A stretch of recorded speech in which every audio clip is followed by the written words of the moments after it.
नमस्कार, जय श्री राम। हमारे साथ आशुतोष हैं। मैंने पहले ही बताया है कि ये बंगाल में मामू घूम करके आए हैं। मामू मतलब मुर्शिदाबाद और मालदा होता है। पश्चिम बंगाल की राजनीति जहाँ हिंसा जिसके कल्चर में है, ऐसा मैं नहीं कहता, ऐसा नोएडा दफ्तर में बैठे हुए मीडिया के नए पुराने पत्रकार के जो स्तंभकार माने जाते हैं, बड़े स्तंभकार, वो लोग कहते हैं भाई हिंसा तो होगी, किंतु मेरा दृष्टिकोण कुछ और है। मैं मानता हूँ बंगाल की राजनीति वहां शुरू होती है जहां से किसी के जीवन के मूल्य तय किए जाते हैं। कौन जिएगा, कौन बचेगा। जिसका समर्थक चुनाव जीतेगा वो अपने परिवार को सुरक्षित पाएगा, वो जिएगा, और वैचारिक सहमति या असहमति जिसके साथ है, अगर उसका पार्टी चुनाव नहीं जीतता तो फिर उसका जीवन सत्ता पक्ष तय करेगा। भारत का संविधान, भारत की न्यायिक प्रणाली का नहीं तय करेगी। एक वीडियो आपने मालदा में अभी सुना होगा जहां पर हाई कोर्ट की महिला जज ये निवेदन कर रही है अपने सीनियर जज से कि अगर मैं मर गई तो मेरे बच्चे का आप ध्यान रखिए। वो जजेस जिनकी नियुक्ति इस देश के सीजीआई ने की। कुछ लोग संविधान और लाल किताब लेकर के चलते हैं, पालन करते हैं क्या?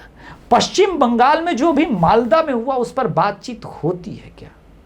रियल टाइम एक्सपीरियंस अपना जीवन किसी प्रकार से बचा करके स्वयं आशुतोष कैसे आए हैं, कैसे एक छोटे से एक्सीडेंट को बड़ा बताने का प्रयास हुआ, उन सब मुद्दों पर भी हम बात करेंगे। बंगाल के बारे में बात करेंगे, बंगाल में हिंसा के कल्चर के बारे में बात करेंगे। हमारे साथ आशुतोष है। नमस्कार।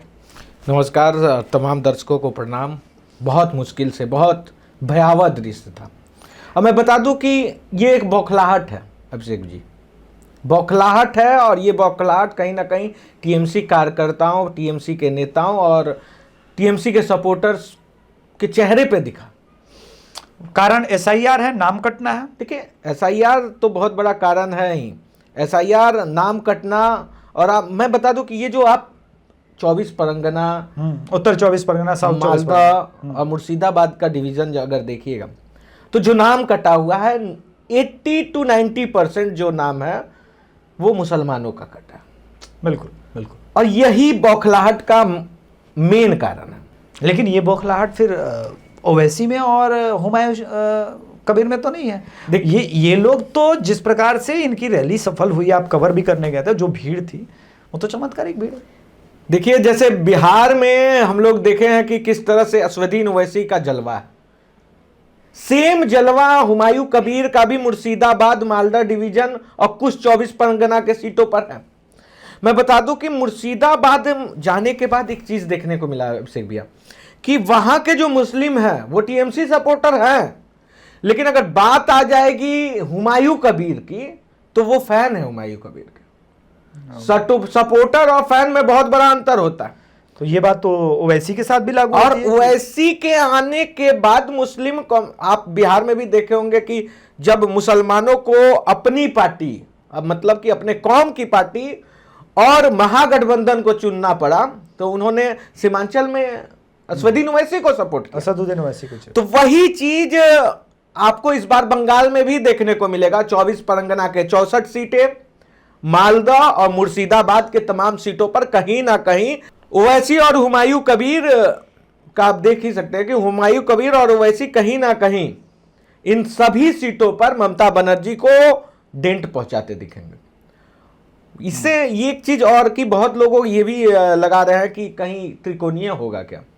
तो देख, तो फोर कॉर्नर हो गया फिर, क्योंकि कांग्रेस अलग फाइट कर रही है, लेफ्ट आईएसएफ के साथ अलग फाइट कर रही है। मैं बीजेपी को साइड कर देता हूं। 4 बड़े दावेदार मुसलमानों के वोट के, मिले ना मिले अलग बात है। टीएमसी, ओवैसी, हुमायूं कबीर 2, कांग्रेस 4, लेफ्ट और आईएसएफ का गठबंधन 4 हो गया। बीजेपी को हटा दीजिए, बीजेपी तो मानी जाती है हिंदू वोटर की।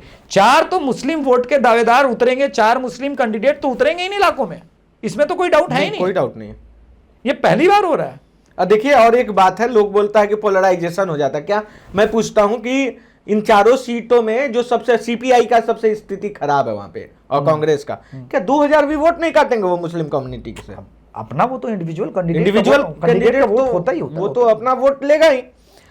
और जिस एरिया में, मतलब मुर्शिदाबाद और पश्चिम 24 परगना और दक्षिण 24 परगना की अगर आप बात कीजिएगा तो ममता बनर्जी से ज्यादा इम्पैक्ट मुसलमानों में हुमायूं कबीर का, बाबरी मस्जिद का वो बनाने वाला का वो फैक्टर, हवा है, हाँ, वो है। बहुत सारी चीजें हैं।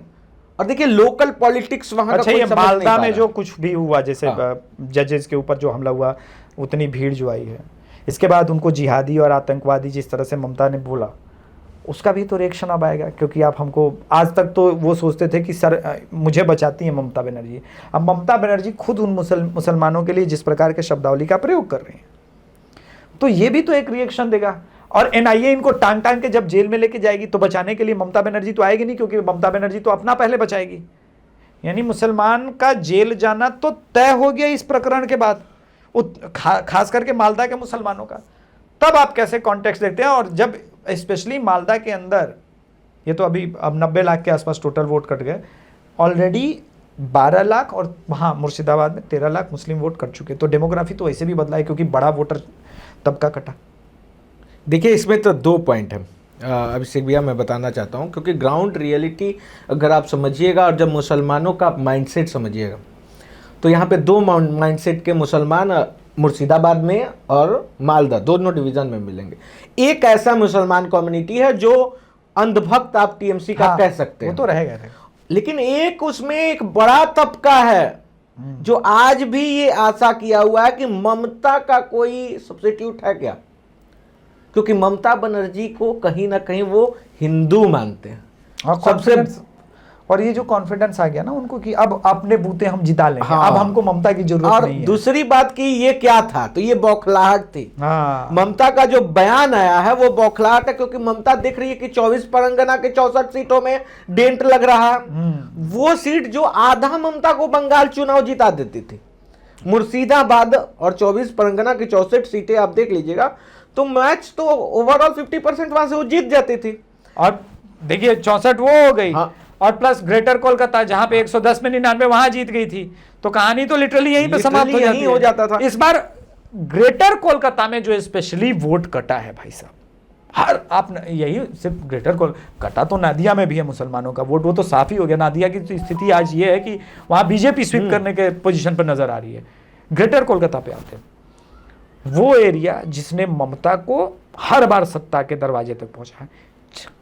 4 दिन तक इस बार प्रोटेस्ट करती रही। वो ओ माई गॉड का हमको सीन याद आ गया आस्तोष, जिसमें वो बोलता ना कि अब तो खाली टेंट वाले अपना टेंट का पैसा मांगने के लिए आ रहे हैं। तो अब 18,000 उतना बड़ा पार्टी, और 18,000 तो कैडर का ही भीड़ था, बाकी लोग प्रोटेस्ट करने भले आ गए उनके सामने काला झंडा लेकर के। ममता बनर्जी का चार्म खत्म होता हुआ आपको लग रहा है या कम होता हुआ आपको नजर आया? देखिए चार्म की बात कीजिएगा तो वो जेल तो ममता बनर्जी में आज भी मुझे देखने को मिल रहा है, जो शायद इंडियन पॉलिटिक्स में अभी टिल नाउ मैं नरेंद्र मोदी जी और योगी आदित्यनाथ जी को हटा दूं तो नहीं है।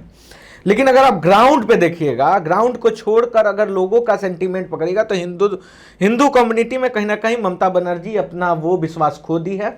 महिलाओं के बीच बोल नहीं रहे हैं लोग, इसका बताऊंगा मेडिकल कॉलेज आप आ रहे हैं क्या? लेकिन ममता बनर्जी का हारने का सबसे बड़ा कारण, अगर ममता बनर्जी इस बार चुनाव हारती है तो कहीं ना कहीं सबसे बड़ा कारण होगा हिंदू विरोधी छवि बन जाना, दूसरा मुसलमानों का मोह ममता के प्रति दूर होना, और तीसरा जो वो बना बनाया वोट बैंक जो बांग्लादेशियों को पाल रखी थी उसको जिस तरह से न्यूट्रलाइज इस बार किया गया, वो सबसे बड़ा इम्पैक्ट रहेगा। लेकिन मुझे एक चीज जानना है, और जो चीज मैंने ग्राउंड पे समझने की कोशिश की है, कि अगर मुझसे पूछा जाएगा कि क्या बंगाल के हिंदू बिहार उत्तर प्रदेश की तरह बोलते हैं या फिर डरपोक है या नहीं, तो मैं कहूंगा कि हाँ डरपोक है। मतलब देखिए मैं तो वो टर्म यूज नहीं करूंगा डरपोक, लेकिन क्या है ना कि यूपी और बिहार के हिंदुओं के पास जान का खतरा नहीं है। 2 मई 2021 को जो हुआ तो उसके बाद वो लोग नहीं बोलते। मैं समझता हूँ वो कैमरे पर क्यों नहीं बोलते। देखिए 2 बातें हैं, जहां आरजीकर मेडिकल कॉलेज हो जाए, जहां संदेश खाली हो जाए, और जहां सत्ता पक्ष का डोमिनेंस इतना हो कि अमित शाह जा रहे हैं शुभेंदु अधिकारी के नॉमिनेशन के लिए और सामने से माइक लगा के चला रहे, और अमित शाह को बोलना पड़ा फिर गुस्से में आके कि 15 दिन कहीं नहीं जा रहा हूं, यहीं पर हूं, जो उनका स्टाइल है। तो आप समझिए आम आदमी कहां से बोलेगा। तो डर का बात नहीं है, डर तो है जीवन का, क्योंकि आप अपने जीवन का फिर भी ना डरे, लेकिन आप अपने परिवार के लिए डरते हैं, फिर बाल हैं, बच्चे हैं, पत्नी है। अभिषेक भैया, आपके शो में मैं एक बहुत ही बड़ा खुलासा करना चाहता हूँ। जो मैंने बंगाल के कुछ लोग, जो 70 साल के एक बुजुर्ग मिले, और उनमें मैं एक बात देखा कि हिंदुत्व जगा हुआ है। वो सच में, मतलब आप कहिएगा ना कि वो क्रांतिकारी है लेकिन बुजुर्ग हो गए हैं। अब बंगाल के युवाओं को उनसे सीखना चाहिए। उन्होंने बुलाकर आधे घंटे समझाया कि संदेश खाली का ही मैं बात कर रहा हूँ। संदेश खाली में एक गांव है, नाम मैं थोड़ा मिस कर रहा हूँ। जब हम वहाँ पे गए और उनसे बात कर रहे थे तो वो बताएं कि जब चुनाव का दिन आता है, इस पे बीजेपी को काम करना चाहिए। चुनाव का दिन आता है तो बंगाली में वो बता रहे थे कि उस समय क्या होता है कि टीएमसी के जो कार्यकर्ता हैं या फिर गुंडे हैं, वो क्या करते हैं कि कुछ परफ्यूम टाइप का, कुछ सिंबॉलिक चीज वो टीएमसी के जहां पे बटन दाबा जाता है उस बटन में लगा देते हैं, बटन में। या फिर आप कहिए कि इत्र, जो वो लोग इत्र जो यूज करते हैं। अब देखिए वो पकड़ते हैं, उसके बाद हर 10 वोट के बाद इत्र को फिर से वहां पे फिर इत्र वहां पे लगाया जाता है कि ये जो 9 लोग गए वोट करने, अब इनको ये पहचान करते हैं उंगली सूंघ कर कि क्या उस उंगली से उस इत्र का महक आ रहा है। वीडियो ऑलरेडी ट्विटर पे बहुत ज्यादा वायरल भी हुआ है। और 2-3 चीज जो लोगों ने बताया कि एक तो वो जो SC/ST कम्युनिटी के लोग हैं वो काफी दबे हुए हैं इलाका में, बहुत ज्यादा। तो उनको पैसे देकर या फिर उनको वोट ही नहीं देने दिया जाता है। तो ये 2 कारण है। इससे बीजेपी किस तरह से लड़ेगी, ये इस बार चुनाव में देखने वाली बात होगी। एक तो अभी चुनाव आयोग ने अधिकारियों को बुला के बोला कि मैं अपनी 311 की शक्तियों का प्रयोग करूंगा, मैं तुम लोग की नौकरी खा जाऊंगा। और OS को भी बुलाया था उस वक्त जो हिंसा हुई थी। और दूसरी बात, इस बार चुनाव आयोग थोड़ा सा अलग है। उसने सोसाइटी में बनाया है, जो CRPF है उनके इस पर वेबकैम आने वाला है, छापा वोटिंग को तोड़ने का वो सारा ये किया है। मैं इसलिए बोल रहा हूँ कि ममता बनर्जी कंफ्यूज इसलिए तो हैं कि लड़े तो किससे लड़े। ममता बनर्जी को समझ में नहीं आ रहा है, चुनाव आयोग से लड़े, सुप्रीम कोर्ट से लड़ाई लड़े, ये जो हाई कोर्ट के जजेस नियुक्त किए गए हैं SIR के लिए, इनसे लड़े, या भाजपा से लड़े, या ओवैसी से लड़े, या हुमायूं कबीर से लड़े। क्योंकि इस बार लड़ाई मल्टीपल कॉर्नर पर हो रही है। पहली बार ममता बनर्जी फंसी लग रही है। और 10, अब तो लगभग 12% वोट SIR के बाद ख़त्म हो गया, 90 लाख के आसपास। ये बड़ा नंबर हो जाता है। आशुतोष, मुझे ये समझाओ कि जो ग्रेटर कोलकाता रीजन है, वो सीटें तो सेफ ही हैं, डायमंड हार्बर, मठिया ब्रिज, जहाँ पर मुस्लिम पॉपुलेशन है ही उस चंग में जहाँ पे कुछ नहीं हो सकता। परंतु एक चीज़ इम्पॉर्टेंट है, जहाँ पर डेमोग्राफी 35-65 है या 30% 70% है, जो TMC के लिए श्योर शॉट मानी जाती थी, क्या इस बार वो पोलराइजेशन दिख रहा है मुरादाबाद में जैसा होता था या कासगंज में होता था कि जहाँ 35-65 है, जहाँ 70% 30% है, वो श्योर शॉट बीजेपी वहाँ पे निकल जाती है पश्चिम यूपी में, क्योंकि मैसिव हिंदू पोलराइजेशन हो जाता है। क्या उसको इस बार 5000 से अधिक बंगाल में रामनवमी की शोभा यात्रा निकली है। ये हिस्टोरिक है, ऐसा कभी हुआ नहीं है। ममता बनर्जी को इस बात का टेंशन तो है क्योंकि बंगाल में जय श्री राम कल्चर नहीं था। 5000 पश्चिम बंगाल में रामनवमी की शोभा यात्रा निकलना पोलराइजेशन तो बता रहा है। देखिए पोलराइजेशन है, मैं इसको ना थोड़ा सा 2 मिनट लूंगा पूरा बताने के लिए जी। सबसे पहले ना, आप मुस्लिम कम्युनिटी से जितना भी नाम कटा है, 70 लाख 72 लाख जो वोटर्स कटे हैं, अगर 294 वोट पे अगर हम इक्वल भी स्प्रेड कर ले तो 18,000 प्लस 15 से 18,000 के बीच में जो सीटें हार गई थी पिछली चुनाव में 2021 में बीजेपी, वो तमाम सीटों पर कहीं ना कहीं इस बार जीतने की चांसेस है। अब दूसरी तरफ हम आ जाते हैं कि जहां आपने बात की कि 60% जहां पे है, वहां जहां हिंदू 35% है, वहां 35-65 का रेशियो है, वहां क्या होगा। देखिए जहां पे मुस्लिम आबादी ज़्यादा है, जैसे कि मालदा, उत्तर 24 परगना, उस मुर्शिदाबाद, इन सारे इलाकों में आपको रिजल्ट ज़्यादा बीजेपी के फेवर में नहीं दिखने वाला, क्योंकि लेकिन एक बात याद रखिएगा कि TMC कमजोर होगी। नहीं, लेकिन मुझे ये समझना है कि जहां पर ऑलरेडी मुस्लिम 35% है और मल्टीपल कॉर्नर में फाइट है, वहां तो बीजेपी के लिए इस बार पहले से बेटर ऑप्शन भी है। आप, और ये गलत बात है जो आप जैसे लोग जब ग्राउंड पर जाते हैं तो कहते हैं ओवरऑल हर सीट पर 18,000 कम कर ले। ऐसा नहीं हुआ है।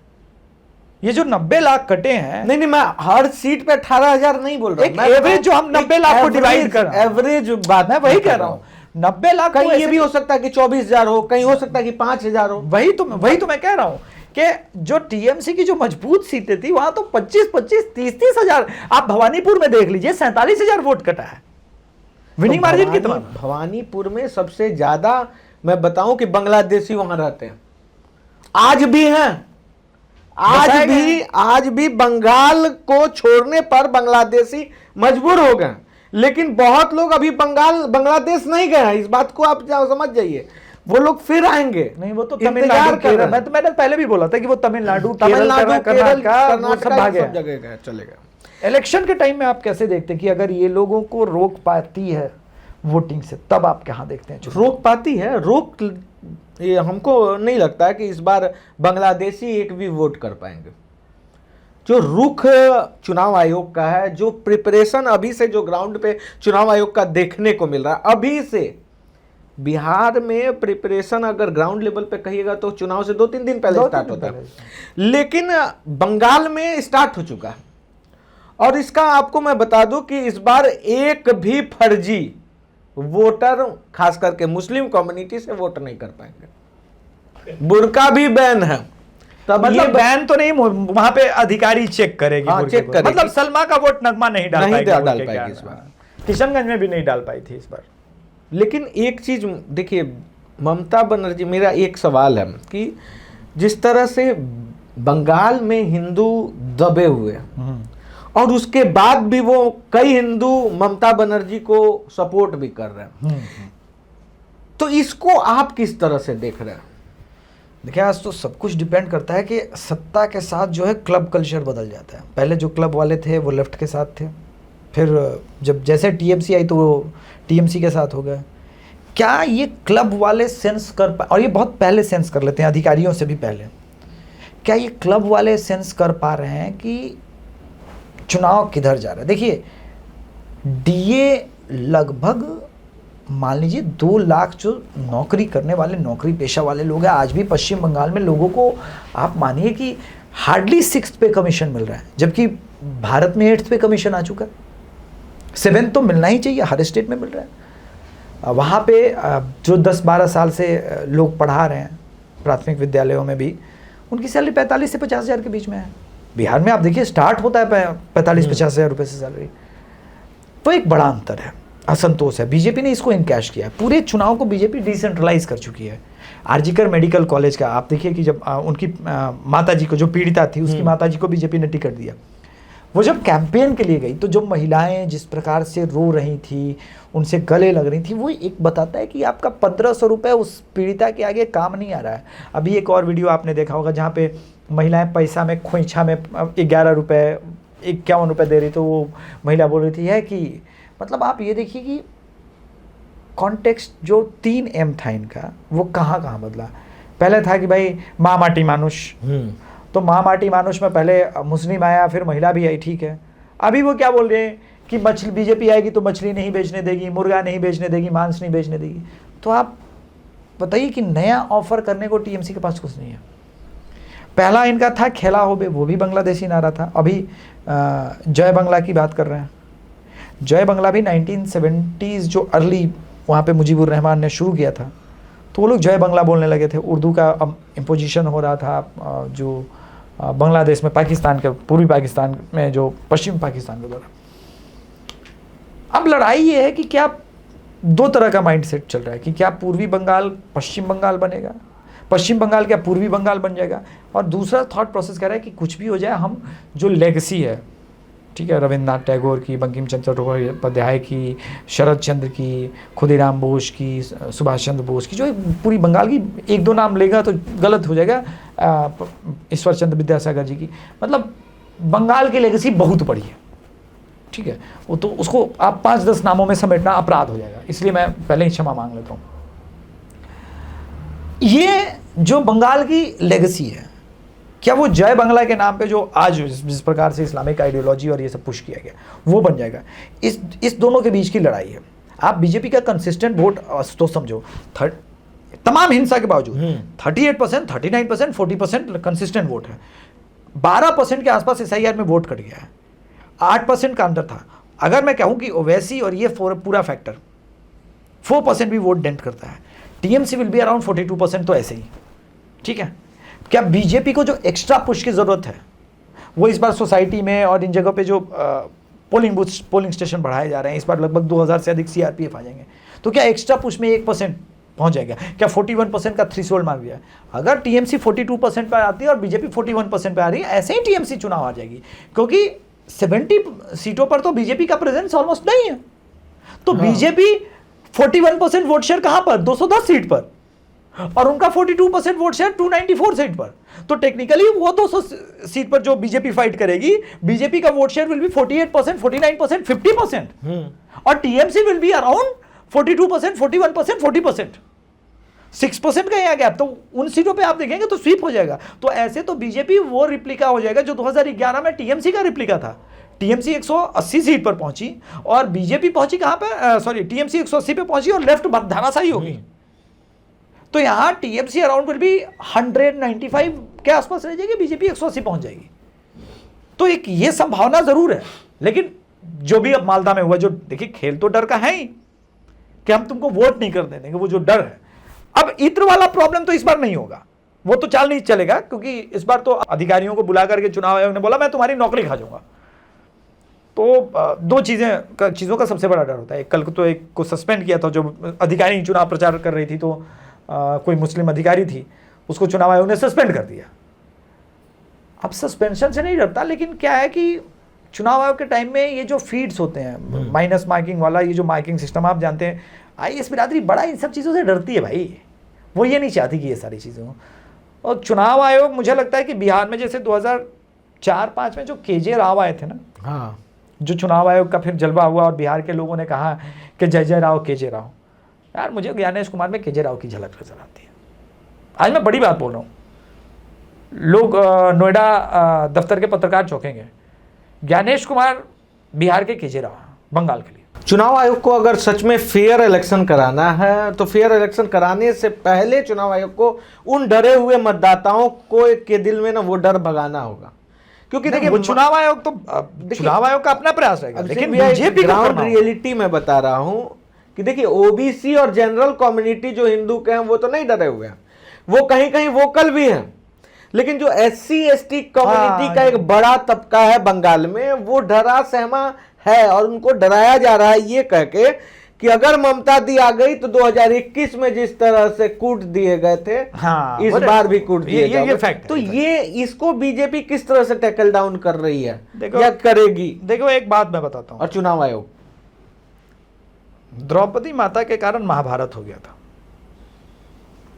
एक द्रौपदी जी देश की माननीय राष्ट्रपति महोदया हैं, और जिस प्रकार से TMC ने उनको अपमानित किया ना, वो पूरा संथाल परगना, और वो इम्पैक्ट तो होता है गुरु, इम्पैक्ट तो होता है।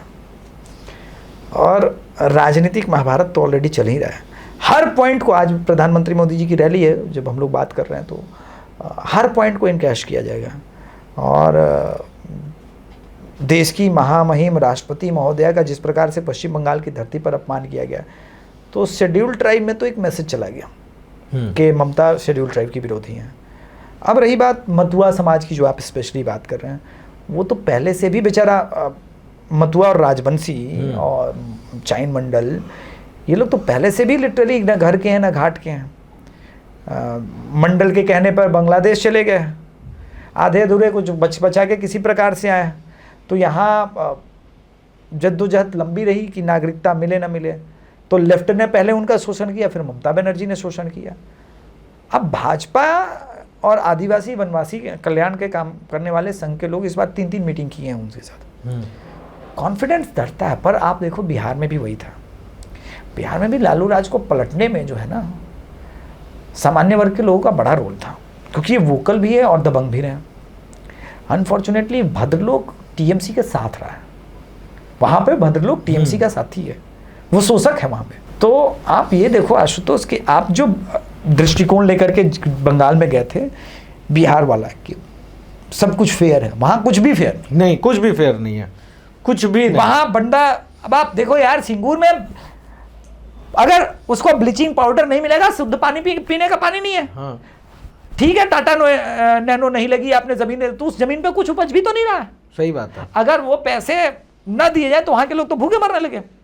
उसी प्रकार से देखो कि जहां जिस स्टेट में 30,000 से अधिक फैक्ट्रियां गायब हो जाए, जहां इतना मैसिव यूथ का पलायन हो, लिएंडर पेस आया, ज्वाइन किया, वो तो भद्र लोक समाज का रिप्रेजेंटेटिव ही है, क्योंकि भारत के बड़े ओलंपियन भी रहे हैं, ब्रॉन्ज मेडलिस्ट भी रहे ओलंपिक्स में, और बड़े नाम है लिएंडर पेस, और क्रिश्चियन भी हैं, ये भी बात ध्यान रखना है, और बंगाली भी हैं, क्योंकि माता तो बंगाली है। अब जो बहिर्गतों वाला इनका था, टीएमसी फंस कहां रही है? कैसे बोले बहिर्गतों? आपने बिठा रखा है कीर्ति आजाद को, आपने बिठा रखा है शत्रुघ्न सिन्हा को, आपने बिठा रखा है गुजरात से यूसुफ पठान को, आप किस मुंह से बोलोगे किसी को बहिर्गतों? आपने तो वो गलतियां आप जब ऑलरेडी पहले कर चुके हैं, आप तो स्वयं उसको त्याग चुके हो। और दूसरी, महुआ मोइत्रा ने भवानीपुर फंसा दिया, क्योंकि गुजराती व्यापारी वहां पे बड़े इन्फ्लुएंशियल है, बहुत उनका इन्फ्लुएंस है, और वो कहें कि गुजरातियों का स्वतंत्रता में क्या आंदोलन में ये है। टीएमसी के एक बड़े नेता को हिंदी में भाषण देकर के महुआ मोइत्रा का बिना नाम लिए उसको काउंटर करना पड़ा, और गुजरातियों का योगदान सम्मान बोलना पड़ा, बोला कि हम राष्ट्र में मानते हैं। तो आप देखिए, आप हर कदम पर फंस रहे हैं। अगर कोई रेस है और आपको हर कदम पे जंप करना पड़ रहा है, जंप करके आप कर रहे हैं, तो आप उस पोजीशन में नहीं। अब पिछली बार एक एसेट था जिसके बारे में हम लोग और मिसअंडरस्टूड कर रहे हैं। पिछली बार प्रशांत किशोर वहां बैठा हुआ था भाई, और इलेक्शन मैनेजमेंट में प्रशांत किशोर का कोई सानी नहीं है। इस बार आईपैक का अकेले बिना प्रशांत किशोर के चल पाना, चला तो रहे हैं, ऐसा नहीं है कि नहीं चला रहे हैं, लेकिन वो चल नहीं रहा है। क्यों नहीं चल रहा है? एक तो छापा पड़ा, उसका डर था। दूसरी बात यह है कि अब तो मॉडल कोड ऑफ कंडक्ट है, अब अगर ईडी ने कोई रेड लगाई तब तो रेड ही लग जाएगी। अब ममता कहां बचा पाएगी? जिस प्रकार से अधिकारियों की नौकरी खाने की बात कर रहे हैं, कौन आपने जिसको लिटरली हाशिए पर डाला था, उसको इन्होंने चीफ सेक्रेटरी बना दिया ज्ञानेश कुमार जी ने, वो तो बदला लेगा। 5 साल आपने भी एक अफसर को हाशिए पर डाल रखा था, वो तो बदला लेगा। तो क्या नहीं बदला? कमिश्नर बदल गया, एसपी बदल गए, डीएसपी बदल गए, ऊपर से नीचे तक सब तो बदल गया। पहुंची सुप्रीम कोर्ट में कल्याण बनर्जी को लेकर के, सुप्रीम कोर्ट ने बोला यहां तो कुछ नहीं बदला, बिहार इलेक्शन में भी सब कुछ बदल गया था, हर स्टेट में तो बदलता है, तब तो कोई नहीं रोता, यहां क्यों रो रही हो? यहां वो इसलिए ममता बनर्जी रो रही थी क्योंकि यहां वो मैनेज कर रहे थे इलेक्शन को, और इस बार वो अधिकारी मैनेज नहीं कर पाएंगे। अधिकारी का एक और प्रॉब्लम है, बहुत सारा बंगाल का अधिकारी इस बार टेंशन में है कि यार ये टीएमसी को हटाते हैं, क्योंकि हम अधिकारियों का कुछ नहीं चलता। 4थे 5वें लेवल का गुंडा टीएमसी का डायरेक्ट ऑफिस में घुस के हमारे साथ बदतमीजी कर रहा है भाई। तो बंगाल के जो सेट थंबनेल आप बनाते हो ना यूट्यूब पे, एक सेट टेम्पलेट होता है ना कि ये ब्लैक व्हाइट का हम टेम्पलेट यूज करेंगे, टेम्पलेट बदल दिया है, और टेम्पलेट बदल दिया तो परिश्रम ज्यादा लगेगा। तो अब हम लोग बढ़ते हैं हावड़ा रीजन पे। आप हावड़ा रीजन पे गए थे और वो स्ट्रेंथ रहा है। इस बार हावड़ा में 2 चीज़ें देखने को मिली। जब एसआईआर शुरू हो रहा था तो ज़बरदस्त पलायन बांग्लादेशी मुसलमानों का हमने देखा, और वो पलायन इतना तेज था, तीव्र था कि पूरा का पूरा बस्ती का बस्ती खाली होते हमने देखा। ये एसआईआर के बाद हावड़ा रीजन में क्या आप देखते हैं कोई चांस बीजेपी का बन रहा है? देखिए, मल्टीपल थोड़ा सा एसआईआर से हट के और रियलिटी पे आज बात करूंगा। शायद मैं ये पहली बार कैमरा में कोई ये सच बोलने वाला है कि हावड़ा रीजन में टीएमसी क्यों चुनाव जीतते या फिर सीपीआई क्यों चुनाव जीतती थी। इसके पीछे का 2 कारण है। एक, मुस्लिम आबादी का वोट करना एक तरफा, ये तो है ही, लेकिन दूसरी बात जो है उसको गौर से सुनिएगा। मैं कह रहा हूं कलकत्ता वो जोन है, हावड़ा वो जोन है जहां हर गलत काम होता है। वो ह्यूमन ट्रैफिकिंग से लेके हवाला का पैसा, क्रिकेट का जो सट्टा का पैसा हो, वो तमाम गलत काम जो आप दुनिया में जानते हैं वो सभी काम होते हैं वहां पे। और ये जो लोग करने वाले हैं भैया, इसमें मैं पर्टिकुलरली सिर्फ मुस्लिम कम्युनिटी का नाम नहीं ले रहा हूं। हाँ, मैं आप हिंदू कम्युनिटीज, हर कम्युनिटी से जो लोग हैं, ये जो इस सिंडिकेट को चला रहे हैं वो काफी स्ट्रांग है, काफी स्ट्रांग। इनका मास में भी पकड़ बहुत ज्यादा है और ये चुनाव जितवाते हैं। इस बात को एकदम नोट कर लीजिए कि अगर यहां पे बीजेपी को अच्छा करना है तो सिर्फ एसआईआर से इन डिवीजन में काम चलने वाला नहीं है, सिंडिकेट तोड़ना पड़ेगा। सिंडिकेट का पैसा डिस्ट्रीब्यूट नहीं होना चाहिए चुनाव से पहले, और अगर सिंडिकेट पे कमांड नहीं किया गया, सिंडिकेट को डिस्ट्रॉय नहीं किया गया, आप सही बोले, तो कोई रिजल्ट में ज्यादा चेंजेस नहीं आने वाला है इन इलाकों में। Very very valid point about that. ये यूजुअली लोग इसको परखने का प्रयास नहीं करते हैं। सो मुझे लगता है कि अभी बंगाल इलेक्शन बिल्कुल बैलेंस्ड है, न टीएमसी जीती है, न बीजेपी जीती है, न टीएमसी हारी है, न भाजपा हारी है। अब यहाँ से अंतिम 20 दिन में जो कैपिटलाइज कर लेगा अपने वोटर को, जो बूथ तक लेके जा पाएगा, जैसे आपने बोला कि डरा हुआ भी सेगमेंट है, उसको भी है तो, लेकिन भाजपा का वोटर मान लीजिए, हाँ। अगर वो जाएगा, ईवीएम में बटन दब जाएगा तो टीएमसी के लिए टेंशन है। ईवीएम में अगर बटन दबाने में बहुत बड़ा रोल इस बार ज्ञानेश कुमार का हो सकता है, क्योंकि पहली बार वेबकैम, वेब मॉनिटरिंग, इस तरह की चीजें पश्चिम बंगाल में हुई है। देखिए अभिषेक भैया, मैं एक बात बोलूंगा कि देखिए आज भी टीएमसी के लिए टेंशन है, चुनाव के दिन भी टीएमसी के लिए टेंशन होगा और रिजल्ट के दिन भी। हाँ, इस बार काउंटिंग में जो पिछली बार लफड़ा हुआ था वो भी डिफिकल्ट हो गया, बहुत डिफिकल्ट, क्योंकि अधिकारियों पे गाज गिर रही है। गाज गिरेगी। तो ये कहना अलग बात है कि अभी क्या है। और मैं बता दूं, लिटरली जो अगर आप सभी का जो ओपिनियन पोल देख रहे हैं, उन सबसे अलग है ग्राउंड रियलिटी। ग्राउंड में मैं पहले भी आपके शो में बोल चुका हूं कि हिंदू डरे हुए हैं, अच्छा, डरपोक है। ये जो चुप्पा वोटर है, लेकिन इसके बारे में सोच लिए हैं। अच्छा, डरपोक है, डरा हुआ है चूंकि परिवार है, अपना जान है, लेकिन वो निर्णय कर चुका है, निर्णय कर चुका है। अब ये एक अलग चीज है। देखिए क्या है कि वोटर जब निर्णय कर लेता है, तो हमने देखा है पहले डर का माहौल में तो हम लोग जिए हैं ना, देखे हैं ना, तो जो निर्णय किया वो वोटर था, एक बार डर निकल गया तो सहाबुद्दीन हार गया भाई। एक बार डर निकल गया, चुपचाप तो राजू पाल ने अतीक के भाई को हरा दिया था, मानो ना मानो, हाँ, इलाहाबाद में। तो डरा हुआ वोटर अगर चुप हो जाए और वो कोई मैसेज नहीं दे रहा है, तो अब ये पत्रकारों के लिए भी चैलेंजिंग होने वाला है, क्योंकि आप कैसे उसको रीड करेंगे कि उसके मन के भीतर का भाव क्या है। देखिए, अच्छा, महिलाओं से मैं आपसे एक स्पेसिफिक क्वेश्चन पूछता हूँ, क्योंकि महिलाओं की सेफ्टी का बहुत बड़ा मुद्दा रहा है। आरजीकर मेडिकल कॉलेज क्या सिर्फ महिलाओं में इशू रहा है या पुरुषों में भी वो इशू है? देखिए, बंगाल में एक मतलब आप अगर बात कीजिएगा ना, तो बंगाल में सब कुछ अलग है भैया, वातावरण अलग है, सब चीज। वातावरण का मतलब आप समझ जाइए कि मैं बोलना क्या चाह रहा हूं। अगर आप हिंदू हैं, सिंपल एक लाइन में, आप किसी कास्ट से बिलोंग करते हो, आप लड़का हो या लड़की हो, आप अगर उनके एरिया में कमजोर हैं तो आपके साथ 76 और 77 दोनों होगा। चलिए on this note will wind up the show. Bengal की पे चर्चा जारी रहेगी, लेकिन ये बंगाल में हमने पहली शुरुआत की थी इनके आने के बाद।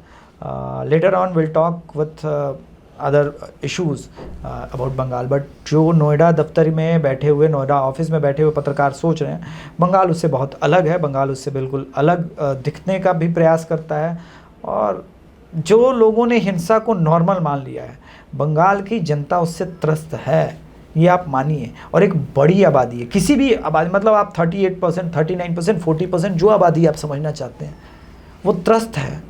तभी वो इस डर के बाद भी, आप देखिए, लोग कहेंगे 2 मई 2021 को भीषण हत्या कांड हुआ, ये सब कुछ हुआ, बहुत भयंकर हिंसा हुई, लेकिन आप ये बताइए 2024 में बीजेपी का फिर भी 1% वोट बढ़ गया, यानी वो हिंसा के कारण उस डर को भी झेल गया। अब क्या एडिशनल 1-2% और वो डर से आगे निकल के आके कह पाएंगे कि डर के आगे जीत है? और अगर मैं बार बार बोल रहा हूं, टीएमसी 42% वोट शेयर पर खड़ी है और बीजेपी 41% वोट शेयर पर खड़ी है, सरकार भाजपा की बनेगी। यह सिंपल मैथमेटिकल कैलकुलेशन है जो लोग सेफोलॉजी को समझते हैं। फैक्ट बात बोले आप। क्योंकि आप देखिए हरियाणा में, छोटा उदाहरण, कांग्रेस 40% वोट शेयर पर, बीजेपी भी 40% वोट शेयर पर, बीजेपी 48 सीट, कांग्रेस 35 सीट। क्यों? क्योंकि नूह जैसे एरिया में बीजेपी को कोई पूछ ही नहीं रहा है। बीजेपी का 5000 वोट है, कांग्रेस का 90,000 वोट है, कोई तुलना ही नहीं है, कोई कंपैरिजन ही नहीं है। उसी प्रकार से मुर्शिदाबाद, मालदा, बशीरहाट, ऐसे कई इलाके हैं जहां पर भाजपा एग्जिस्ट नहीं करती और टीएमसी बड़े मार्जिन से जीतेगी। मालदा में लेकिन इस बार 5 सीट नहीं, से 5 ज्यादा लाएगी, बीजेपी लेके आएगी। अब हाँ। अब जो स्थितियां भी मुर्शिदाबाद में भी मुझे लगा कि 2-3 सीट दो है दो जहाँ निकल से जाएगा, जीत दो निकल जाएगा, दो निकल जाएगा। तो will wind up on that. ये कोई ओपिनियन पोल नहीं है, हमने एक नॉर्मल डिस्कशन किया, इससे आपको बंगाल में क्या चल रहा है उसका अंदाजा। ओपिनियन पोल लेकिन आएगा और बहुत नहीं, वो हम सटीक करेंगे, आएगा। वो हम करेंगे, वो हम करेंगे। धन्यवाद, नमस्कार, जय श्री राम। धन्यवाद, जय श्री राम।